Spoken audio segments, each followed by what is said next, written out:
Hey guys, what it do? It's your boy Supreme Uchiha the God, and today I want to talk about Gabi, I want to talk about Falco, and I want to talk about Jean, and I want to talk. See, we're not done, and I want to talk about Connie, and I wanna talk about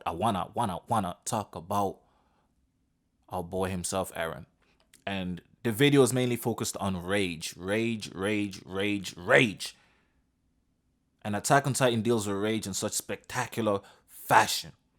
Now you see the different reactions of all of these characters in dealing with their emotions, in dealing with trauma, in dealing with death, in dealing with hardship.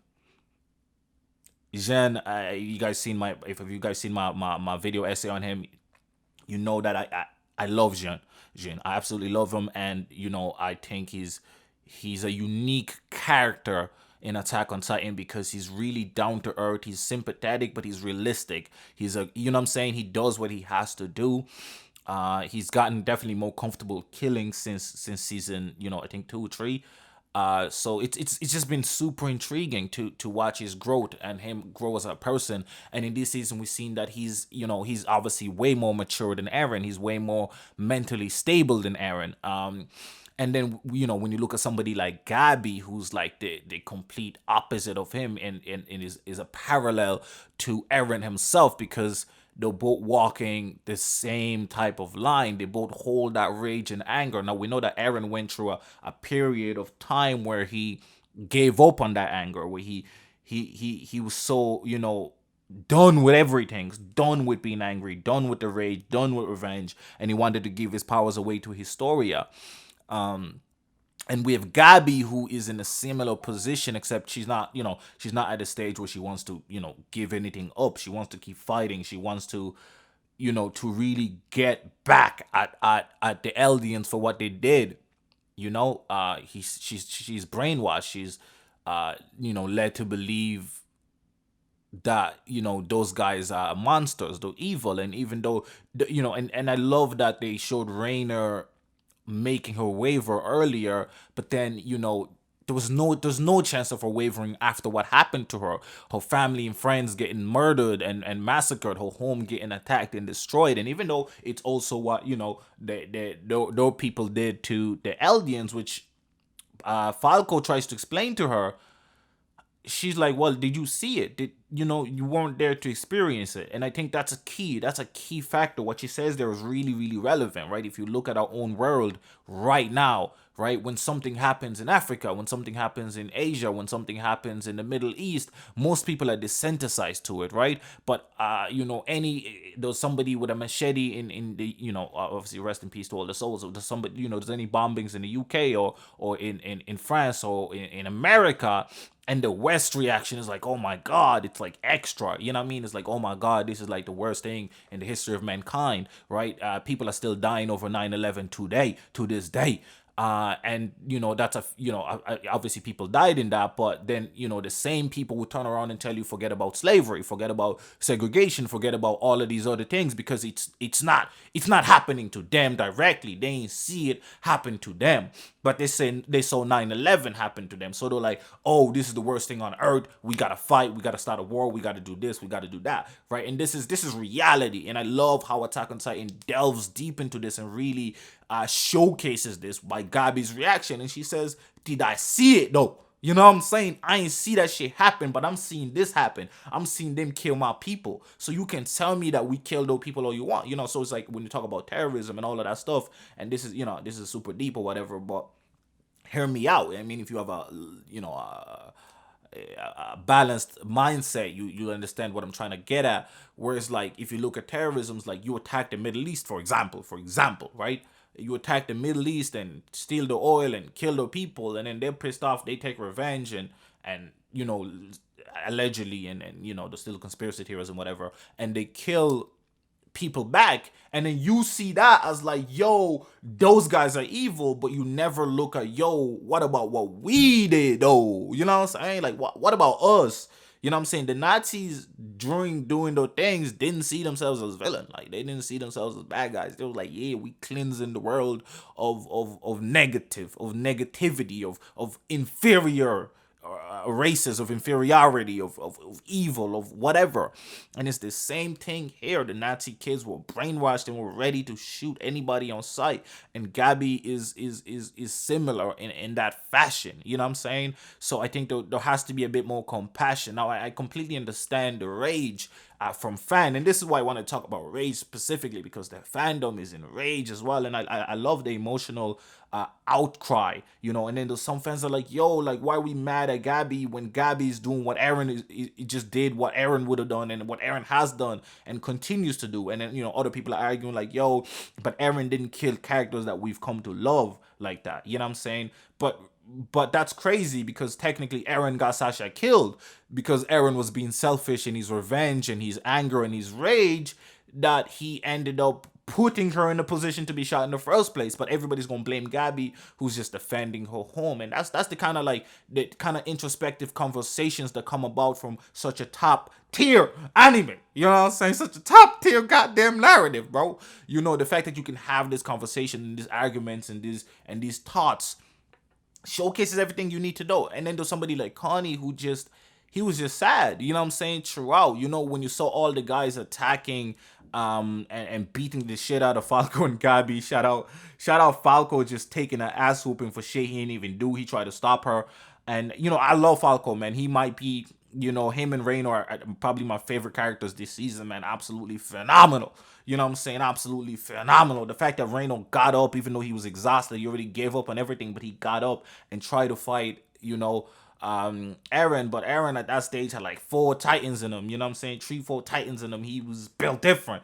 But he was also exhausted. But he TKO'd him quick, and he was like, "You're lucky I can't finish you." But I feel like he could have. I feel like he didn't want to finish Reiner off. I think he has an extra soft spot for Reiner because they're both in the same position. They're both doing what they felt they had to do, type shit. You know what I mean? So it's really beautiful to see that.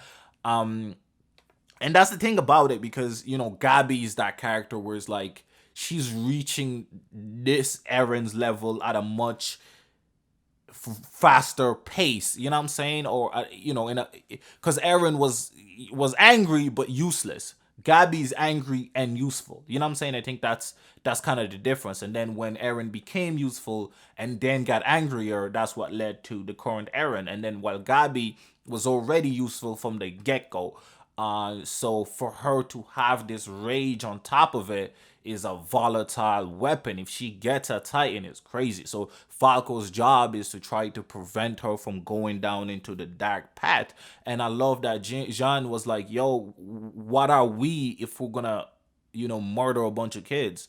You know what I'm saying? Like, what are we? Like, is this the level that we've gotten to? And then we got Levi, who looks at Eren and just smacks the shit out of him. Like, yo, boy, you, what the fuck kind of shit you caused to us? And then, you know, the great thing here, and this is where dialogue is important. I don't know, I feel like a lot of people might have missed this, but it, you know, Eren has been doing this for time. He's been escaping and causing, you know, wars for time now. This is not the first place or the first time that he's escaped and became a prisoner and they had to go rescue him and take him back.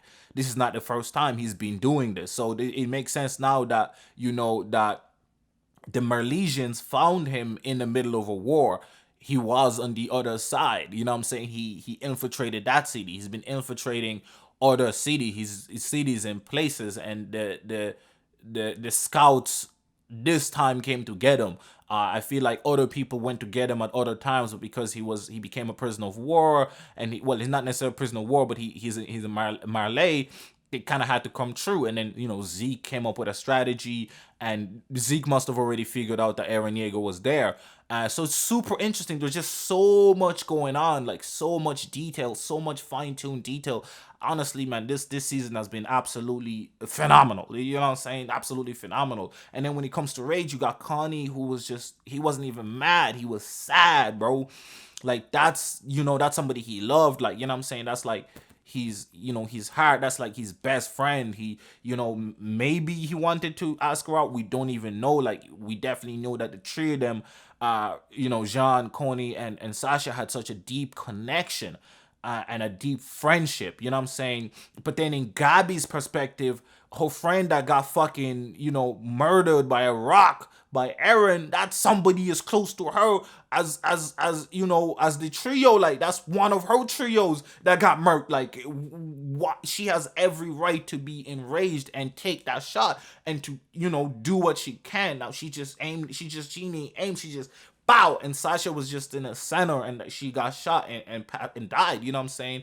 It's such beautiful writing, and I was super sad. Obviously, we love Sasha, man. You know what I'm saying? She just want to eat some food, boy. But it's just spectacular, bro. And Rage, just Rage, the different ways Rage is presented. Eren is like the broken guy who just couldn't turn back. He couldn't go back. Because even if you look at when they reach the sea, he ain't look all that, you know what I'm saying? He ain't look all that pizzazzled. He was like, this is what we've been missing out on. This is what they caused us. This is the type of shit, and the whole, Historia situation and how he viewed that in the first place. The whole, you know what I'm saying? His viewpoint has been getting more skewed and skewed and skewed and grayer and grayer and grayer. And this one, I think Sasha as well, Sasha, she obviously killed a few people as well. She had to do what she had to do. And it's a bunch of people placed in positions where they all have to just do what they got to do for the people, right? In the same way Americans will die for the flag, even if the country is in the wrong for their actions, right? And those actions could have caused that reaction. You know what I'm saying? It's the same thing. It's the same thing, bro. If you look at stuff like, like Hiroshima, obviously, insane thing that should have never happened. You know what I'm saying? If somebody then from Hiroshima wanted revenge on America, the Americans would be like, oh, how dare they? You know what I'm saying? But like, you all did this to us, we're doing this to y'all. But then Americans can say Pearl Harbor, and it just keeps going, and it's a cycle, right? And that's what happens in reality, and that's what's happening in Attack on Titan. It's very difficult to say who's the good guy and the bad guy. Now, the Milesians, quote unquote, won the previous war because King Fritz just said, nah, I don't want to kill no more people. I don't want to get more people killed. I'd rather my own people die for the sake of saving the rest of humanity, right? And King Fritz did that, but because he did that and he isolated himself, Milesians and other places saw themselves as the victors and created their own narrative. And it's beautiful, man. It's beautiful, the writing in that, you know what I'm saying? And the fact that the Eldians are the ones trying to get rid of Eldians. You know what I'm saying? It's like they're both the devils. The devils are like, it's like the human race is still all one fucking human race just doing all this crazy shit to each other. But rage blinds so much. Everything becomes black and white and Asian and Middle Eastern and white and black, and everything becomes those us and those them. And we see it even in politics, bro. Trump and Biden, I hate you. How dare you not vote for what I want? Everybody is selfish. Everybody is self-centered. Everybody wants what benefits them and turns a blind eye on what doesn't. Unlike what's is negative to other people, right? If you want a tax break, you're thinking, man, I'm paying too goddamn much. If you need, you know what I'm saying, the support from that tax that the rich people pay, you like, damn, bro, these motherfuckers are trying to run away from those taxes, right? And then if you it's like, it's in any type of situation. I don't know if the tax thing was a great, you know what I'm saying, example, because taxes are confusing and different in every country and shit like that, so I'm gonna just leave that one out the park. But it really goes like that. Like, it's such introspective writing, bro. Like, bro, I don't know what else I can say, yo, bro. Rage.